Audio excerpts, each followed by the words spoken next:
porque acho que quanto mais a gente esclarece para a população, né, mais, Exatamente. mais claro as coisas vão ficando para a gente e, claro, né, a gente consegue ajudar o maior número de pessoas possível. É essa a intenção. E a sua especialidade, ela é muito boa. Então, assim, quando eu fiz o convite que você aceitou, aí, assim, eu queria muito agradecer a sua... Sei que você é super ocupada, tem um monte de coisa, já vai viajar, já vem amanhã para Natal aqui, né, dar uma palestra e tudo.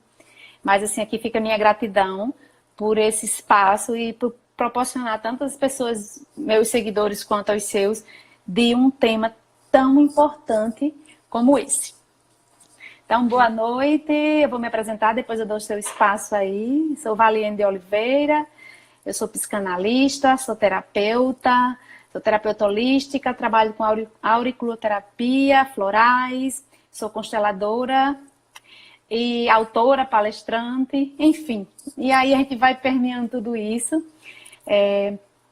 Trabalho com educação emocional com crianças e adolescentes. E nessas buscas aí pelo conhecimento, a gente se cruzou num curso muito fantástico, né? Eu e a doutora aí. E assim, depois a gente vai marcar outra live para falar sobre isso, porque a gente teve uma experiência muito linda nesse começo de ano. Acho que foi um presente que a gente nos deu. E eu estou divulgando isso para todo mundo que me conhece, que eu acho que se a pessoa tiver uma chance de fazer uma viagem na vida, que faça um retiro de meditação, né? Porque foi uma transformação muito grande da nossa vida. E aí eu afinei mais minha amizade com essa colega. Graças a Deus, Deus quando une não é à toa, une as pessoas para fazer melhorias na sociedade, né? Melhoria para um bem máximo, que é a humanidade. Eu vou deixar ela se apresentar, que o currículo dela também é vasto. Gratidão, viu, minha flor, por você estar aqui. Primeiro sou eu que lhe agradeço o convite, né? É um prazer poder compartilhar com você essa live e levar para tantas pessoas que precisam realmente de esclarecimento, né? Sobre um tema tão importante. Meu nome é Wanda Cleide Lucena Fernandes, eu sou doutora em saúde pública, mestre em enfermagem, especialista em psicotraumatologia junguiana, também sou especialista em naturologia.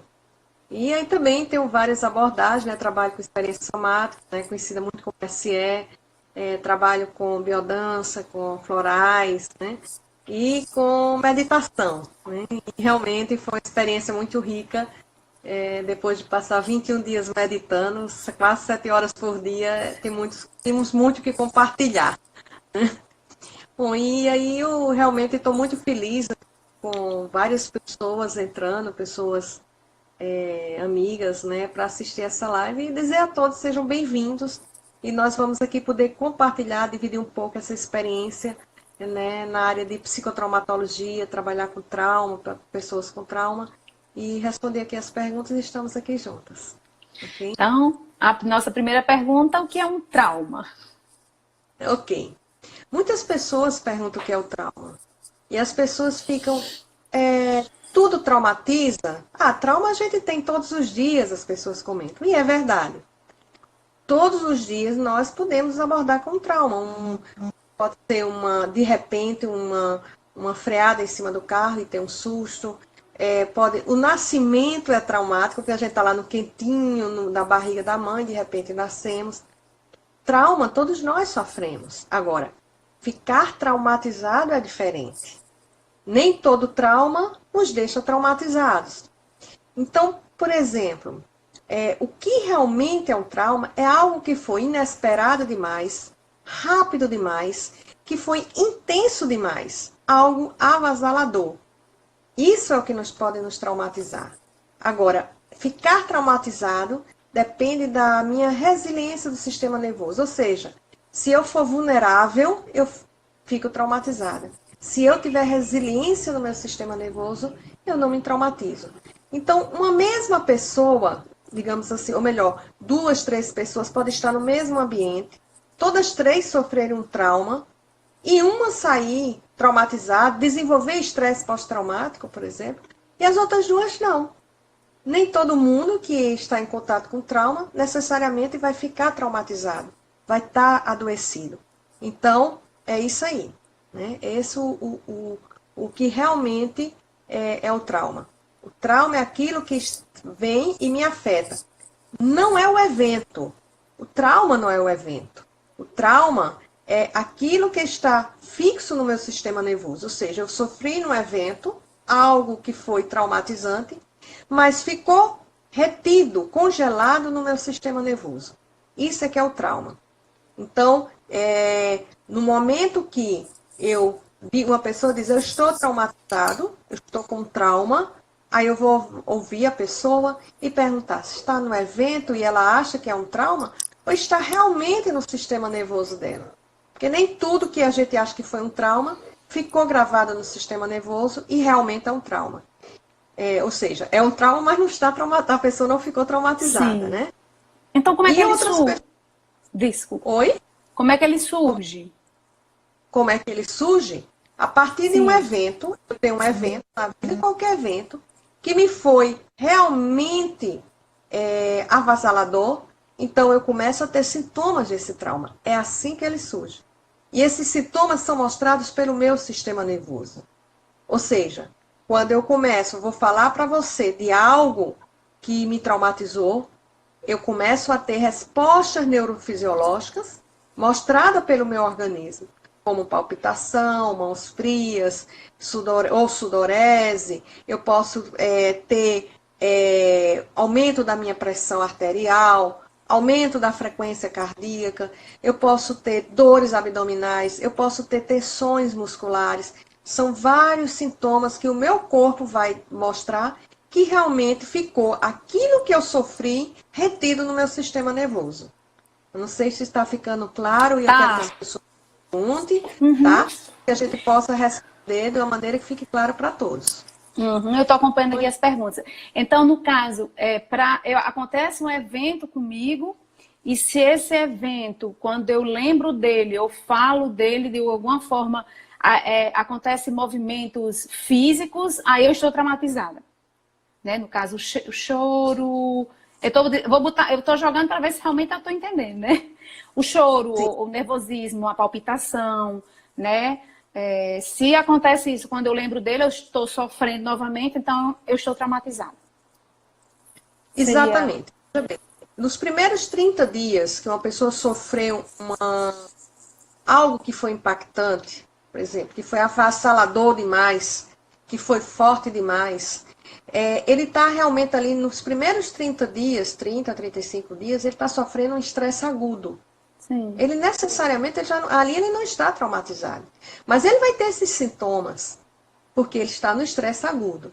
Depois de 30 dias, é que o estresse pós-traumático ele se instala no sistema nervoso. E aí sim, começa a ter uma resposta muito forte neurofisiológica. Às vezes a pessoa apresenta quadro de insônia, apresenta revivência, começa a se lembrar e reviver com frequência aquele evento traumático. E tudo isso, toda vez que vem pesadelos, começa a ter uma resposta neurofisiológica também. Começa a responder. Lembra-se do fato, aí tem palpitação. Lembra do fato, começa a acontecer. Agora, é bom a gente entender que tem traumas que necessariamente não me deixaram desenvolver um estresse pós-traumático. Mas aquilo foi traumático na minha vida. E aquilo que foi traumático, às vezes, vem em forma de adoecimento. Vem em forma, por exemplo, a pessoa desenvolve alguns tipos de doenças ao longo da vida, consequência de trauma. Eu já tive a experiência de ver várias pessoas, e já atendi várias pessoas que chegam até com a depressão, que quando a gente vai lá e vê as questões traumáticas e trabalha o trauma, a tendência é essa depressão, ela acessar, ela ir, como posso dizer, ir sendo tratada. Né? Ou então, uma pessoa que tem um quadro de ativação simpática, apresentando uma ansiedade, muito ansiosa, muitas vezes está relacionada a um quadro de um trauma. A gente trata o trauma, a pessoa tende a melhorar do quadro ansioso. Então, a gente precisa compreender como aquela pessoa desenvolveu uma patologia, desenvolveu um adoecimento, consequência de um trauma. Então, são muitas, o trauma ele pode trazer muitas coisas, não só neurofisiológico, mas de comportamento também. por exemplo, uma pessoa que sofreu um trauma na infância desenvolve muitas vezes um quadro de medo de alguma coisa, e esse medo é uma resposta que realmente vem dessa situação traumática. Por exemplo, o que na verdade nós somos seres humanos, mas nós temos todo o processo de, digamos assim, de pessoas, de animais, como luta, fuga e congelamento. Então aquilo que eu não posso resolver, muitas vezes eu tenho que fugir ou lutar, eu não posso lutar, não posso resolver, eu posso fugir, não posso fugir, congela no sistema nervoso. E nós precisamos liberar aquilo que está congelado no sistema nervoso. O animal, ele vai lá, ele treme, ele libera, e nós não, muitas vezes retemos, porque o neocórtex nosso, né, ele vai lá e faz, não, você não pode chorar, você não pode tremer, você tem que estar forte. E quando a gente começa a sustentar aquilo que para a gente está forte demais, e começa ali a reter, a ficar calado, a juntando, se transforma num trauma. Então, a gente precisa aprender a expressar nossas emoções, nossos sentimentos, falar a respeito do que nós estamos sentindo, né? E aí a gente vai evitar muitos problemas. Bruno está passando aqui algumas informações, daqui a pouco eu leio, viu, Bruno? Quem quiser perguntas, pode ir colocando aqui, eu vou fazer mais um aqui. Onde o trauma ele se instala? Ok. É impressionante porque todo mundo pensa que o trauma é algo a nível, digamos assim, comportamental, cerebral. Não. Ele se instala no corpo. Ele é neurofisiológico. Nós temos no cérebro o que a gente chama amígdala cerebral, tá? E essas amígdalas cerebrais, ela tá na região do hipocampo. Hipocampal. Tem lá o hipocampo, a gente chama, tem a amígdala e o hipocampo. Essa região amígdala e hipocampal, né, ela tem uma responsabilidade de gravar as memórias de longo prazo. São memórias que nós temos desde a vida intrauterina. E essas memórias, né, muitas vezes ela está ali cheia de conteúdo traumático. São memórias, ou melhor, as memórias procedimentais, né, que são traumáticas, elas estão gravadas e têm uma resposta no corpo. É tanto que as terapias hoje estudado, tem 2 pesquisadores nos Estados Unidos, chamado Bonanno e Mancini, um é psiquiatra e outro é um psicólogo. Eles são pesquisadores e eles já relatam em suas pesquisas que os trabalhos de resposta que não tenha um comportamento também, um trabalho corporal, desculpa, um trabalho, não comportamento, mas um trabalho corporal, não resolve as questões traumáticas.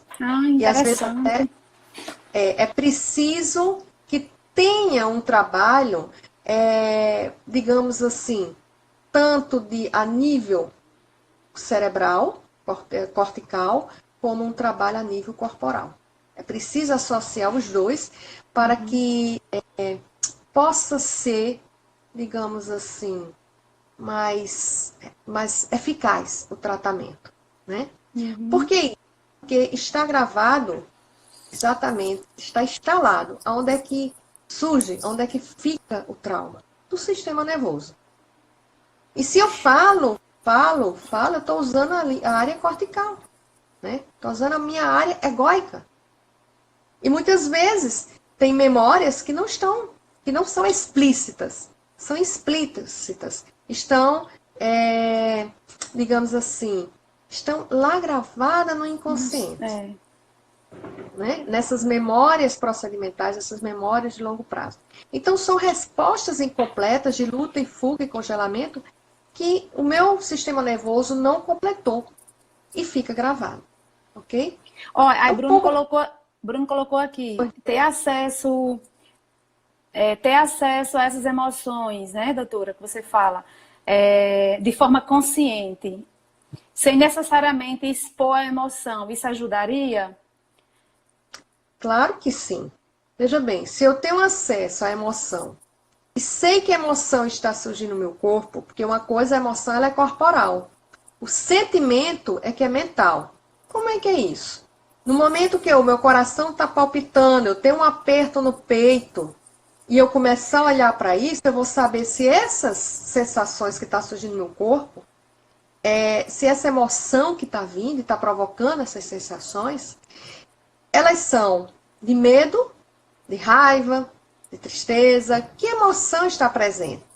E quando eu tenho a consciência dessa emoção, isso é um sentimento. Então, por exemplo, se eu tenho uma raiva, eu preciso ter uma agressividade saudável. Não é sair batendo numa pessoa, nem agredindo uma pessoa, porque essa reação já é uma reação da raiva. Mas eu preciso ter consciência, eu estou com raiva, e eu posso dizer, ó, Valiene, eu estou com raiva de você.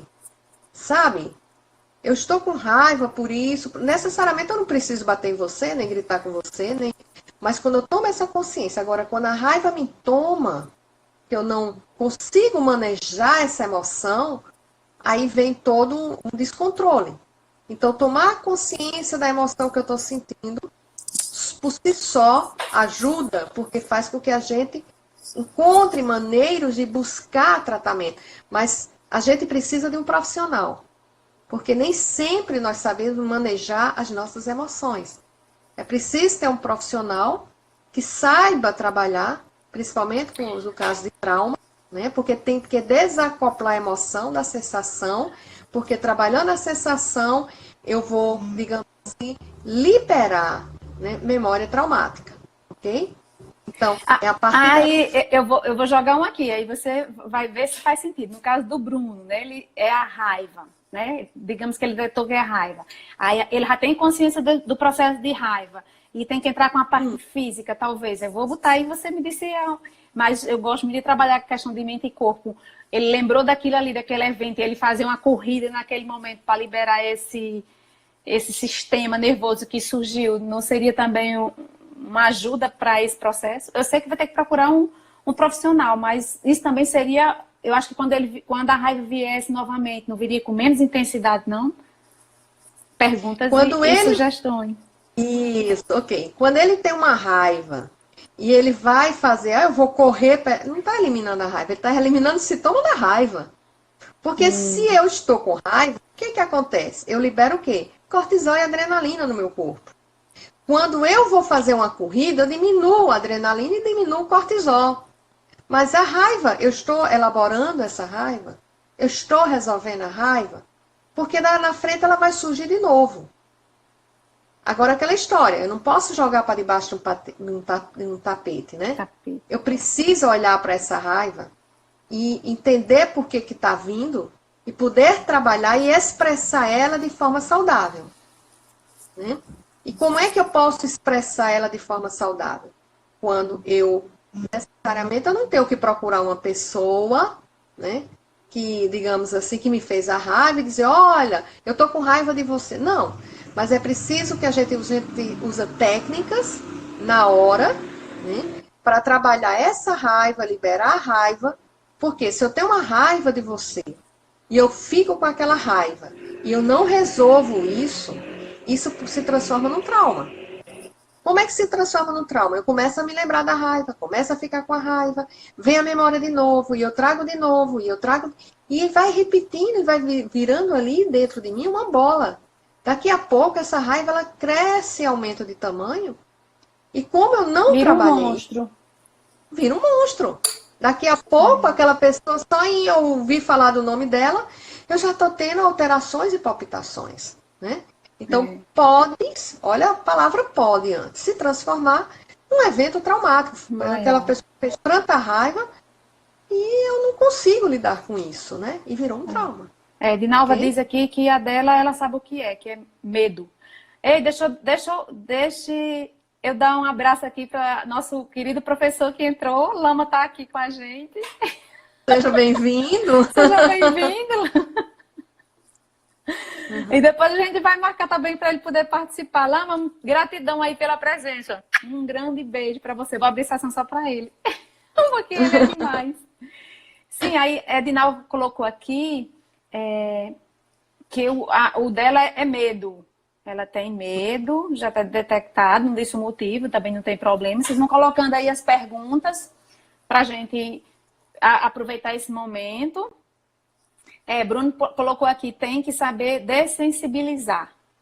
Ressignificar também, né, Van Cleef? Exatamente. Existem várias palavras que se utilizam em relação à memória traumática, né? Tem processo terapêutico que chama dessensibilizar, tem outro que se mostra, chama ressignificar.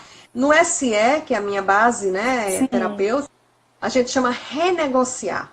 Peter Levine falou, a gente vai renegociar. É quando a pessoa pode olhar para aquele trauma e a gente vai liberando a energia psíquica que está presa lá no sistema, a nível mental e no sistema nervoso. Jung chamava energia psíquica, né? Que são os complexos autonômicos, né? Peter Levine chama as memórias, né? As memórias traumáticas. E aí, o que vai acontecendo? A gente vai trabalhando para que vá liberando aquelas memórias traumáticas. E aí ocorre uma renegociação. É quando eu posso falar do evento, eu posso relatar o evento, mas ela não me traz mais resposta neurofisiológica. Porque aí eu vejo como algo autobiográfico. Passou pela minha história, eu vivenciei aquilo, mas necessariamente hoje eu não estou tão desorganizado o meu sistema nervoso só em me lembrar daquilo, né? Então, começa a ter uma modificação. Mas eu queria falar do medo. Respondendo a ela. Veja bem, quando a gente fala do medo, lembra muito o medo da fuga. Se eu não tiver medo, se eu jogar uma corda perto de você, né, você vai dar um pulo, porque você não sabe se é uma corda ou uma cobra. Até você descobrir, porque aí você vai usar o cérebro, o córtex cerebral, que é essa região aqui, ó, parte superior do cérebro, e aí vai olhar e dizer, não, isso aqui, calma, principalmente a área pré-frontal, né, que é a nossa área crítica, calma, isso aí é uma corda, não é uma cobra. Aí você acalma e o sistema começa a se acalmar. Mas se você não tem ainda clareza, é esse medo que faz você ter uma resposta de pular. Veja bem, de fugir da cobra. E essa reação neurofisiológica de preparar para fugir em milésimos de segundo, que ela é levada pelo nosso, digamos assim, essa área do cérebro aqui, que é a área reptiliana, é ela que nos impulsiona a fazer esse movimento, né? Ela é uma resposta ao medo, que é tem que se lembrar, todas as emoções são importantes, porque elas são para a nossa sobrevivência. E o medo é para a sobrevivência, né? Senão a pessoa fica, e se for uma cobra mesmo, morde. O que acontece? Quando eu tenho algo na minha vida que eu precisava dessa resposta, né, de sobrevivência, de correr, de fugir, de responder, de me posicionar, e eu fui impedida disso, isso grava no meu sistema nervoso e de repente eu tenho uma resposta ali traumática. Então, o medo, se sabe o que é o medo, tem que trabalhar e liberar esse medo. Na verdade, a gente no SE, quando a pessoa fala assim, olha, eu estou com medo, né, a gente não trabalha a gente não entra no medo. A gente trabalha diferente. O medo faz com que as amígdalas cerebrais tenham uma hiperplasia. E o que é isso? Um aumento de tamanho. E isso faz com que eu comece a responder, né, no meu corpo com uma preparação para correr. E aí eu começo a liberar cortisol, eu começo a diminuir o sangue, né, que está ali nas vísceras, para as pernas, para os braços. Por isso que a gente vai tendo, o corpo vai respondendo. O que acontece? Nós não trabalhamos mergulhando no medo, mas pelo contrário, a gente desacopla o medo, trabalha com as sensações corporais, e essas sensações, porque nós temos o vago ventral e o vago dorsal, que são nervos que estão ligados às nossas vísceras, estão ligados ao coração, que tem uma resposta aqui, ó, isso é uma teoria polivagal, isso tem muito estudo na área de neurociência, que vai até o cérebro e libera essa memória traumática.